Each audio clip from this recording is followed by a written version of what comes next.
दोस्तों, हमारे बीच जत्था पहुंचा है और आप सब लोग जानते हैं कि जत्थे का सवाल क्या है।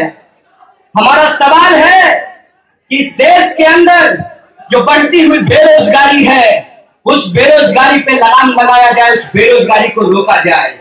इसीलिए हम कह रहे हैं, इस लॉन्ग जत्थे के माध्यम से जो हमारा जत्था कन्याकुमारी से निकला है, कन्याकुमारी से निकलकर हम तमाम राज्यों से होते हुए इसको पंजाब के हुसैनी बाला तक ले जाएंगे, जहां भगत सिंह की याद हमसे जुड़ी हुई है।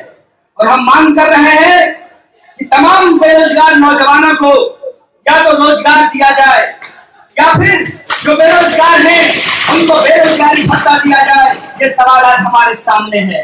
ये सवाल हम क्यों उठा रहे हैं? ये सवाल हम इसलिए उठा रहे हैं कि देश के अंदर लगातार बेरोजगारी बढ़ रही है, लगातार अनएम्प्लॉयमेंट बढ़ रहा है। इसकी वजह से जो परिस्थिति पैदा हुई है कि हम नौजवानों के सामने जानबूझकर एक कम्युनल डिजाइन प्रस्तुत किया जा रहा है। और ये कम्युनल डिजाइन इसलिए प्रस्तुत किया जा रहा है कि हम अपने बेसिक इशूज पे बात न करें। माननीय प्रधानमंत्री जी ने कहा था कि जब हम 2014 में जीत करके आएंगे तो हम नौजवानों के लिए 2 करोड़ रोजगार पैदा करेंगे। लेकिन स्थिति क्या है? स्थिति यह है कि कल अखबार में एक रिपोर्ट आई है, अचानक से उत्तर प्रदेश में टीसीएस ने अपनी कंपनी बंद कर दी। और टीसीएस ने जब अपना ब्रांच बंद किया, 2000 लोगों की नौकरी वहां से चली गई। अकेले बैंगलोर में 9000 हाई स्किल्ड लोगों का रोजगार छीना गया है। और देश के अंदर जो ये बेकारी की परिस्थिति है, इसको डाइवर्ट करने के लिए आज हमारे सामने गाय को बचाने की बात की जा रही है। आज हमारे सामने मंदिर को बचाने की बात की जा रही है। आज हमारे सामने रिलीजन की बात को बचाने की बात की जा रही है। हम स्पष्ट तौर पे कर देना चाहते हैं कि यह हिंदुस्तान, इसका इतिहास मानवता को बचाने का इतिहास रहा है। इसीलिए जब हम धर्म की बात करते हैं तो धर्म का मतलब यह नहीं होता है कि आप भावना भड़कने के नाम पे, भावना बचाने के नाम पे, गाय के नाम पे आप इंसानों की हत्या कर देंगे। अरे धर्म का मतलब क्या होता है? धर्म का मतलब यह होता है कि इंसान ने भगवान को नहीं बनाया है, भगवान ने इंसान को बचाया है। जब भगवान ने इंसान को बनाया है तो भगवान के बचाए इंसान को बचाना ही धर्म है। हम इंसान भगवान को नहीं बचाएंगे, भगवान इंसान को बचाएंगे। इसीलिए भगवान को बचाने के नाम पे जो किसान का कत्लेआम किया जा रहा है, जो उनको मॉब लिंचिंग किया जा रहा है, इसका हमको पुरजोर खिलाफत करनी होगी, इसका हमको पुरजोर विरोध करना होगा दोस्तों। इसीलिए हम बार बार अपने बेसिक इशूज पे लौट करके आते हैं और हम कहते हैं कि नौजवानों का सवाल ये नहीं है कि वो धर्म को कैसे बचाएगा, नौजवानों का सवाल ये है कि वो इंसानियत को कैसे बचाएगा, वो मानवता को कैसे बचाएगा। इसीलिए हम कहते हैं कि हमारा सवाल ये है कि सबको रोजगार मिलना चाहिए, सबको शिक्षा मिलनी चाहिए, किसानों को उनके फसल का पूरा दाम मिलना चाहिए, मजदूरों को पूरी मजदूरी मिलनी चाहिए। और इस देश के जो शोषित लोग हैं, जो ऑप्रेस्ड लोग हैं, उनके ऑपरेट्रोसिटीज बंद होनी चाहिए। हम सब जानते हैं कि इस देश के अंदर महिलाओं की क्या स्थिति है। हर एक दिन लगातार उनके साथ बलात्कार किया जाता है, उनके साथ घरेलू हिंसा की जाती है। और बात सिर्फ महिलाओं की नहीं है, आप इस देश में देख लीजिए कि किस तरीके से दलितों के ऊपर अत्याचार किया जा रहा है। और जब हम दलित अत्याचार की बात करते हैं तो इस देश की रियलिटी क्या है? प्रधानमंत्री जी आकर के कहते हैं कि हमने दलित कैंडिडेट दिया है, हमने कोविंद को राष्ट्रपति बनाना सोचा है। और रामविलास पासवान साहब कहते हैं कि जो कोविंद साहब का विरोध करेगा उसका मतलब दलित विरोध है। मैं उनसे एक सवाल पूछना चाहता हूँ कि ऊना के अंदर जब सरेआम दलितों को पीटा जा रहा था, उस वक्त रामविलास पासवान के मुंह पे चुप्पी क्यों थी? उस वक्त प्रधानमंत्री जी मुंह क्यों नहीं खोल रहे थे? और वहां हमने सवाल उठाया है कि गाय की पूंछ आप रखिए, हमें गाय की पूंछ नहीं बचानी है, हमको हमारी जमीन बचाना है, हमको हमारा अपना आत्मसम्मान बचाना है। ये सवाल हमने उनके सामने रखा। और दोबारा से जब वो आंदोलन शुरू किया गया है आजादी कूच में, हमने ये सवाल उठाया कि 1 साल हो गए हैं, जो जमीन कागजों पे बांटी गई वो जमीन आज तक क्यों नहीं भूमिहीनों को उसका पोजीशन दिया गया है? तो इनके पास कोई जवाब नहीं है। उल्टे ये लोग अरेस्टिंग का काम करते हैं, आंदोलन को खत्म करने की बात करते हैं। इससे एक बात बिल्कुल समझ में आती है, हम इस देश का इतिहास जब पलट करके देखते हैं तो हमें पता चलता है, जब 1984 का सिख राइट हो रहा था, सिख दंगा हो रहा था, तब देश के राष्ट्रपति ज्ञानी जेल से थे। इस देश के अंदर जब 2002 का दंगा हो रहा था, सरेआम जहां मुसलमान महिलाओं के गर्भ से बच्चों को निकालकर तलवार की नोक पर रख करके उसकी जान ली जा रही थी, तब इस देश के राष्ट्रपति अब्दुल कलाम आजाद थे। और आज जब सरेआम गाय के नाम पे दलितों को पीटा जा रहा है, रोहित वेमुला की हत्या की जा रही है, नजीब को कैंपस से गायब किया जा रहा है, तब रामनाथ कोविंद को राष्ट्रपति बनाने की बात की जा रही है। हमको इस पॉलिटिक्स को समझना पड़ेगा दोस्तों, इसीलिए बार बार हमको बेसिक इश्यूज की बात करनी पड़ेगी। और वो बेसिक इश्यूज जस्टिस का सवाल है, सबके एजुकेशन का सवाल है, सबके रोजगार का सवाल है, महिलाओं के लिए न्याय का सवाल है, सबके लिए लिटरेसी की बात है। और जब मैं लिटरेसी की बात करता हूं तो मुझे अक्सर पिछला विधानसभा चुनाव याद आ जाता है, जहां प्रधानमंत्री जी का भाषण जो तैयार किया था उसको सोमालिया मालूम था, केरला नहीं मालूम था। इसीलिए उन्होंने कहा कि केरल जो है वो सोमालिया है। तब केरल के लोगों ने कहा पोमोने मोदी,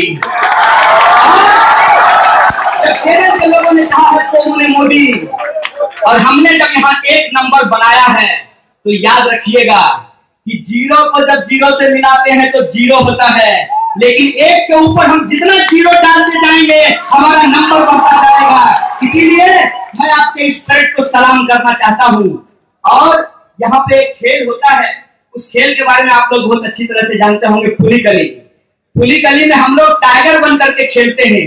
ये खेल नहीं है, इस देश को बचाने का सवाल है। हम सच में टाइगर बनकर के इनके सामने खड़े हो जाएंगे और देश को बर्बाद नहीं करने देंगे। ये सवाल आज हमारे सामने है दोस्तों।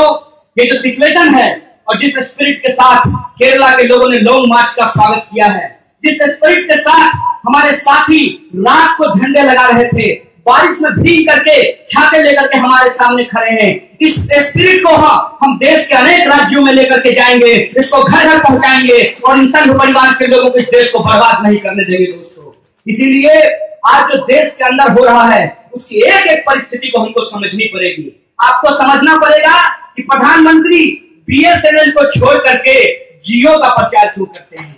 आपको समझना पड़ेगा कि प्रधानमंत्री मोदी के साथ फोटो खिंचवाते हैं लेकिन जुनैद के भाई के साथ फोटो नहीं खिंचवाते हैं, पहलू खान के भाई के साथ फोटो नहीं खिंचवाते हैं। और वो जो घोष बाबू बसीरहाट में मारे गए हैं, मोदी जी पहलू और जुनैद तो मुसलमान है, समझ में आता है कि आपको एक हिंदू राष्ट्र बनाना है तो आप पहलू खान और जुनैद के परिवार के लोगों के साथ फोटो नहीं खिंचवाएंगे। आप सेल्फी विद सन ऑफ अखलाक नहीं करेंगे, आप सेल्फी विद डॉटर ऑफ अखलाक नहीं करेंगे।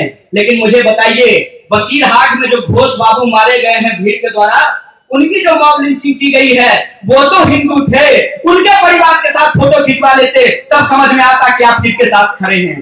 दरअसल आपको ना हिंदू धर्म से कोई लेना देना है, ना आपको मुसलमान धर्म से कोई लेना देना है। आपको तो सिर्फ और सिर्फ डेमोक्रेसी को खत्म करके कॉर्पोरेटोक्रेसी बहाल करनी है। इसीलिए परसों की रिपोर्ट है साथियों, उस रिपोर्ट में साफ साफ कहा गया है कि जो हमारे सेक्रेटरी अपॉइंट होते हैं, जो प्रिंसिपल सेक्रेटरी होते हैं, जो होम सेक्रेटरी होते हैं, उस पोस्ट को यूपीएससी के द्वारा फिल किया जाता है।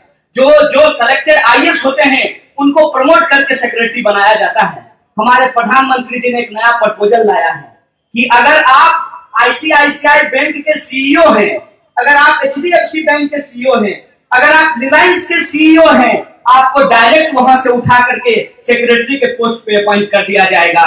ये हम सवाल खड़ा करना चाहते हैं कि आपने योजना आयोग को बंद करके नीति आयोग बनाया, कल को हो सकता है कि आप यूपीएससी को बंद करके रिलायंस आयोग बनाने की तैयारी कर रहे हैं। ये जो इंस्टीट्यूशन आप खत्म कर रहे हैं, इस डेमोक्रेटिक इंस्टीट्यूशन को हम बर्बाद नहीं करने देंगे दोस्तों। और कॉर्पोरेटोक्रेसी के खिलाफ हम अपनी जो डेमोक्रेसी है उसको हर हाल में बचाएंगे। और उसी डेमोक्रेसी को बचाने के लिए, उसी इलेक्टोरल सिस्टम को बचाने के लिए और उसी इलेक्टोरल सिस्टम में सुधार के लिए कि हमको 31% की नहीं 100% की सरकार चाहिए, इसीलिए हम इलेक्टोरल रिफॉर्म की बात कर रहे हैं। साथियों, ये जो परिस्थिति आज मुल्क के अंदर है उसको लेकर के हमको एक स्पष्ट लाइन खींचने की जरूरत है। और वो लाइन मैं चंद्रप्पन को कोट करके बोलना चाहता हूं कि आज का समय यूनिटी एंड स्ट्रगल का टाइम है। अगर हम यूनिटी एंड स्ट्रगल की बात करते हैं तो जो हमारे पॉलिटिकल अपोनेंट हैं उनके साथ हम असेंबली और लोकसभा में लड़ेंगे भी, लेकिन उनके साथ सड़कों पे उतर करके हम इस देश को बचाएंगे भी। ये यूनिटी एंड स्ट्रगल का टाइम है। जो फासिस्ट अटैक है, उस फासिस्ट अटैक को लेकर के हमको एक बड़ी लाइन खींचने की जरूरत है। और हम इस बात में नहीं पढ़ना चाहते हैं कि यह फासिज्म जर्मनी और इटली की तरह ओरिजिनल है कि डुप्लीकेट है। जो भी है, इस देश के अंदर लोगों की जान जा रही है और इस जान को बचाने के लिए हमको एक यूनाइटेड डेमोक्रेटिक फ्रंट की जरूरत है। और ये यूनाइटेड डेमोक्रेटिक फ्रंट लेफ्ट और डेमोक्रेटिक फोर्सेस को मिला करके बनना चाहिए। और केरला ने जो एग्जाम्पल प्रस्तुत किया है लेफ्ट डेमोक्रेटिक गवर्नमेंट का, इस मॉडल को हमको पूरे देश के अंदर अपनाना पड़ेगा। हम सब लोग जानते हैं कि जब पार्टी अलग अलग है, इसका मतलब डिफरेंसेज है। सीपीआई के आगे जितना ब्रैकेट लगा है वो डिफरेंसेज के चलते लगा है। कोई कहता है कि पीपुल्स डेमोक्रेटिक रेवोल्यूशन होगा, कोई कहता है डेमोक्रेटिक रेवोल्यूशन होगा, कोई कहता है power comes through the battle, कोई कहता है कि पावर जो है वो पार्लियामेंट्री डेमोक्रेसी से आएगा, कोई कहता है कि हम रिविजनिस्ट हैं, कोई अपने आप को एक्स्ट्रा रेवोल्यूशनरी समझता है। हम इस डिटेल में नहीं जाना चाहते हैं। हम सिर्फ एक बात कहना चाहते हैं कि एसी कमरे में बैठकर फासिज्म के ऊपर पेपर लिखने से फासिज्म रुकने वाला नहीं है।